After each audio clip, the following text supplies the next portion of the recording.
Hello friends, welcome to Eminent Academy. तो आज हम हेरिडिटी एंड इवोल्यूशन इस लेक्चर सीरीज का 5th लेक्चर स्टार्ट करने जा रहे हैं और आज का हमारा टॉपिक है Darwin's theory of a natural selection. तो आज हम डार्विन ये साइंटिस्ट ने जो नेचुरल सिलेक्शन का जो कंसेप्ट उनके थ्योरी के थ्रू एक्सप्लेन किया था उसके बारे में जानने वाले हैं। लास्ट वीडियो में हमने ये जो न्यू टर्म आई थी नेचुरल सिलेक्शन उसके बारे में डिस्कस किया था। नेचुरल सिलेक्शन यानी कि क्या होता है कि यहाँ पर नेचर डिसाइड करता है कि कौन सा लिविंग ऑर्गेनिज्म फिट है यहाँ पर ये एनवायरनमेंट में सर्वाइव करने के लिए या उनकी स्पीसीज को नेक्स्ट जनरेशन में कैरी फॉरवर्ड करने के लिए। तो उसके ऊपर बेस्ड ये डार्विन साइंटिस्ट है, उन्होंने एक बुक भी लिखा है जिसका नाम है ओरिजिन ऑफ स्पीसीज। वो बुक में उन्होंने इसके बारे में डिटेल में इंफॉर्मेशन दी है। तो यहाँ पर हम देखते हैं कि ये जो चार्ल्स डार्विन साइंटिस्ट थे उन्होंने क्या किया था, innumerable specimens of plant and animals को कलेक्ट किया था। किसके लिए? उनकी स्टडी करने के लिए। इन्यूमरेबल प्लांट एंड एनिमल के स्पीसीज का ऑब्जर्वेशन करने के बाद उन्होंने उनकी ये जो नेचुरल सिलेक्शन की जो थ्योरी है उसको पब्लिश किया और इसके थ्रू यहाँ पे ये पता चलता है कि जो सर्वाइवल ऑफ द फिटेस्ट यानी कि जो सबसे ज़्यादा फिट होता है वही वो एनवायरनमेंट में सर्वाइव कर सकता है। तो अभी हम नेक्स्ट कंसेप्ट स्टडी करने वाले हैं, that is the Lamarckism. Lamarckism में क्या बताया गया है कि जो भी एनिमल्स उनकी बॉडी का कोई भी पार्ट उसका अगर इस्तेमाल नहीं करता है, उसका यूज़ नहीं करता है, तो वो धीरे धीरे जैसे ही उनकी जो न्यू स्पीसीज़ है उनमें डेवलपमेंट होता है, इवोल्यूशन होता है, तो वो पर्टिकुलर ऑर्गन्स जो है वो उनकी बॉडी से निकल जाता है या उसका वो फंक्शनलेस हो जाता है। इसी कंसेप्ट को लेकर ये जो लैमार्किज्म है उन्होंने ये उनकी थ्योरी बताई है। वो क्या कहते हैं, जीन बैप्टाइज लैमार्क, इन्होंने क्या प्रपोज किया, ये लैमार्किज्म की थ्योरी प्रपोज की। तो ये कंसेप्ट को वो क्या कहते थे, यानी कि लैमार्क ये कंसेप्ट को क्या कहते थे कि द प्रिंसिपल ऑफ यूज़ और डिसयूज़ ऑफ ऑर्गन्स, यानी कि अपने बॉडी के कौन से ऑर्गन्स का हम यूज़ करते हैं एंड कौन से ऑर्गन का डिसयूज़ करते हैं। तो अगर हम उसका यूज़ करते हैं तो वो ऑर्गन्स का क्या होता है एंड अगर हम डिसयूज़ करते हैं तो वो ऑर्गन्स का क्या होता है। ये पूरे कंसेप्ट में उन्होंने एक्सप्लेन किया था। अभी हम आगे देखते हैं। He said that the neck of the giraffe has become too long due to a browsing of the leaves of a tall plants by extending their neck for a several generations। तो यहाँ पे उन्होंने बहुत अच्छा example दिया है जो कि जिराफ का है। हम सभी को पता है कि सबसे टॉल नेक, सबसे लंबी गर्दन किसकी होती है, तो वो जिराफ की होती है। ऐसा क्यों होता है? क्योंकि जिराफ ये जो एनिमल है उसको ये आदत होती है कि वो जो लंबे लंबे टॉल प्लांट्स होते हैं उनके लीव्स को खाने की वो कोशिश करता रहता है और उसी टाइम में उसका जो गर्दन है वो ऊपर की तरफ वो स्ट्रेच करता रहता है और उसकी वजह से उनकी गर्दन जनरेशन बाय जनरेशन लंबी होती गई। तो ऐसा ही और एक एग्जाम्पल यहाँ पर बताया गया है। Also the shoulder of the iron smith have become very strong due to a frequent hammering moment. तो यहाँ पर हमें आयरन स्मिथ पता है। आयरन स्मिथ यानी कि क्या, कि जो लोहार होता है वो क्या करता है कि लोहे के घन से हमेशा हैमर करता रहता है। हैमर करते रहने की वजह से उनके शोल्डर्स का बहुत ज़्यादा यूज़ होता है और वो शोल्डर्स का कंटिन्यूसली यूज़ करता ही रहता है बिकॉज उसका काम ही वही होता है कि हैमरिंग करना। तो हैमरिंग करने की वजह से उसके जो शोल्डर्स होते हैं उनका बार बार यूज़ होने की वजह से उनके शोल्डर स्ट्रॉन्गर एंड स्ट्रॉन्गर होते जाते हैं। तो यहाँ पर क्या बताया गया है कि फर्स्ट केस में ये जो जिराफ है उसके नेक का ज़्यादा से ज़्यादा यूज़ करता था एक्सटेंशन के लिए, तो उसकी जो गर्दन है, नेक है, वो ज़्यादा से ज़्यादा लंबी होती गई। और ये जो आयरन स्मिथ है उनके शोल्डर्स जनरेशन बाय जनरेशन हम देखते हैं कि वो ज़्यादा से ज़्यादा स्ट्रॉन्गर होते गए।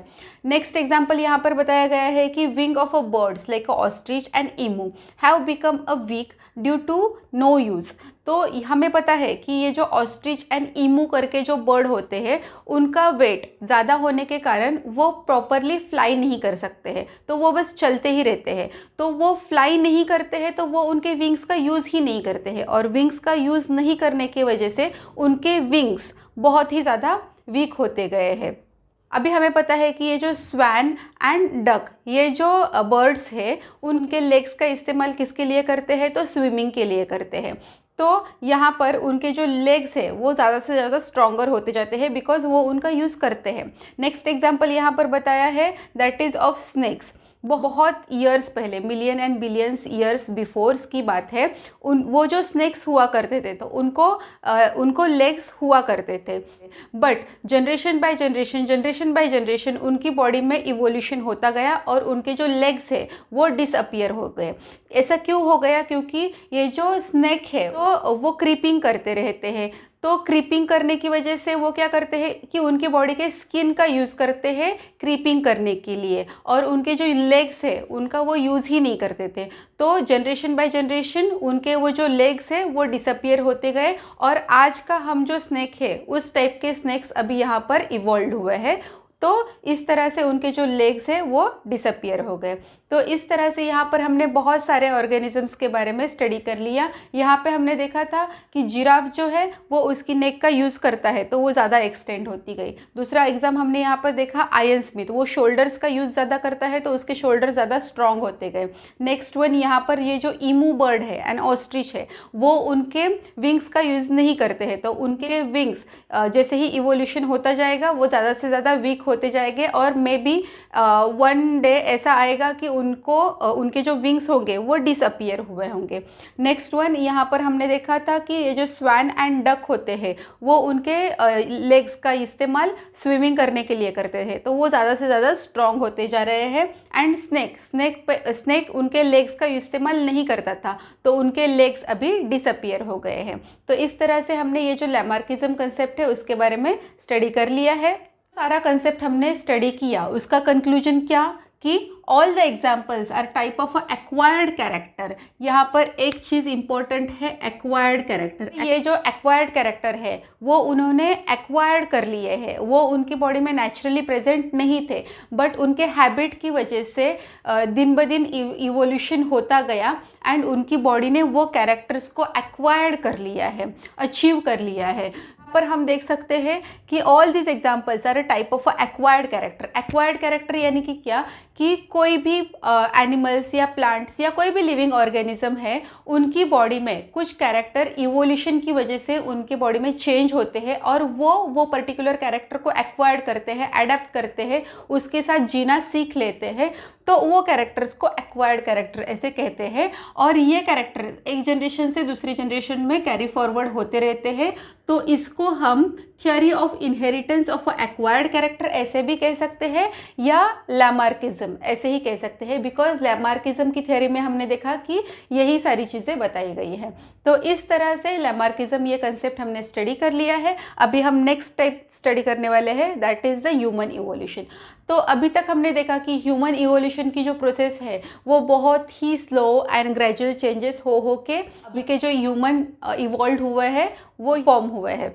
हम यहाँ पर देख सकते हैं कि अभी हमारे आजू बाजू में जो भी सारे प्लांट्स है, एनिमल्स है, लिविंग ऑर्गेनिज्म है, यानी कि जो भी बायोडाइवर्सिटी यहाँ पर प्रेजेंट है वो अभी जैसे है वैसे कई साल पहले वैसे नहीं थी, उसमें बहुत ही चेंजेस थे। तो उनमें वो जो पहले वाले जो स्पीसीज थे प्लांट्स के, ऑर्गेनिज्म के, तो उनमें क्या होता गया, चेंजेस होते गए, इवोल्यूशन होता गया ग्रेजुअली, और आज की जो बायोडाइवर्सिटी हम देख सकते हैं वो इवॉल्व हुई है। तो इस तरह से हमने देखा कि वेरी सिंपल यूनिसेलुलर ऑर्गेनिज्म से लेकर किस तरह से कॉम्प्लेक्स ऑर्गेनिज्म प्रोड्यूस्ड हुए हैं। हम देख सकते हैं कि लास्ट वीडियो में भी मैंने आपको कहा था कि यूनिसेलुलर ऑर्गेनिज्म से लेकर कॉम्प्लेक्स ऑर्गेनिज्म बनने के लिए अप्रॉक्सीमेटली 300 करोड़ ईयर्स इतना ज़्यादा टाइम लगा था। तो इससे हम ये जान सकते हैं कि evolution is so much slow process.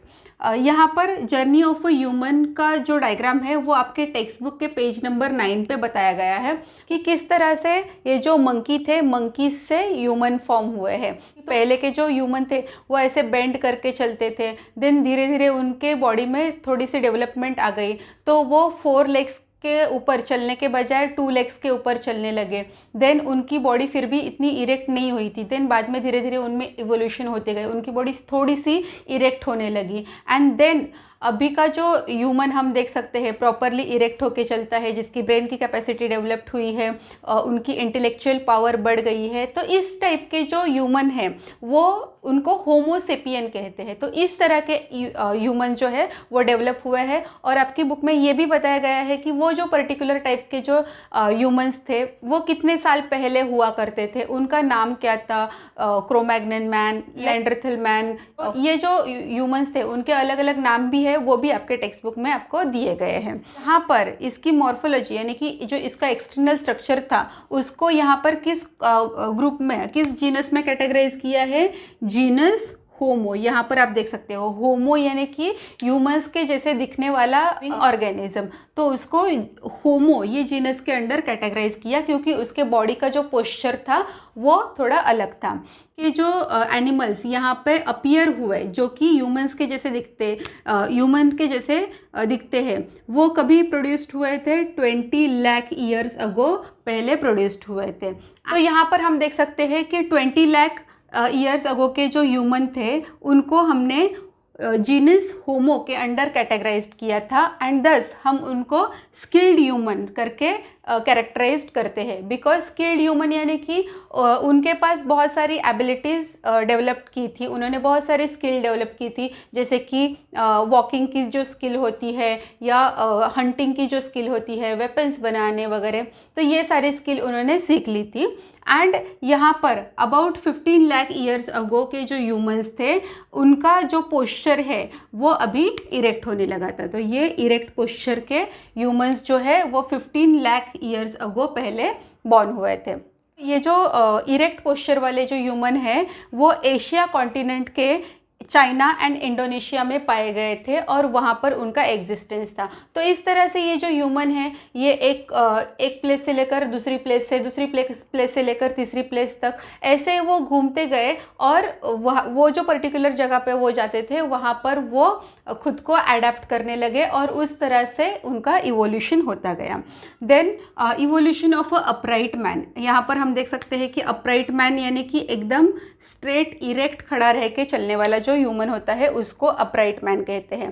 जो ह्यूमन थे जिनका डेवलपमेंट 1 लाख पहले हुआ था वो जो ह्यूमन थे वो इरेक्ट पोस्चर में खड़े रहने वाले ह्यूमन थे और उनके ब्रेन में भी डेवलपमेंट हो गया था। ब्रेन में डेवलपमेंट होने की वजह से क्या हो गया था कि उनकी जो थिंकिंग कैपेसिटी है वो ज़्यादा बढ़ गई थी और वो ज़्यादा से ज़्यादा स्किल्ड होने लगे थे। एंड मीनवाइल उन्होंने क्या किया था, यानी कि ये 1 लाख ईयर्स अगो की ही बात है, यहाँ पर उन्होंने फायर का इन्वेंशन भी किया था, फायर की डिस्कवरी की थी। ये जो 15,000 पहले के जो ह्यूमन हुआ करते थे उनको हम class wise man that means Homo sapiens के अंडर कैटेगराइज करते हैं। तो इस तरह से ये ह्यूमन का इवोल्यूशन होता गया। तो इस तरह से हमारे ये 5th लेक्चर के साथ हमारे ये लेसन भी यहाँ पर कंप्लीट होता है। उम्मीद करती हूँ कि आपको ये लेक्चर समझ में आया हो। इस लेसन में अगर आपको कुछ भी डाउट है तो प्लीज़ मुझे कमेंट कीजिए ताकि मैं आपके डाउट सॉल्व कर सकूँ। और अगर आपको मेरा वीडियो अच्छा लगता है तो आपके फ्रेंड्स के साथ भी उसको शेयर कीजिए, वीडियो को लाइक कीजिए एंड चैनल को सब्सक्राइब कीजिए। Thank you.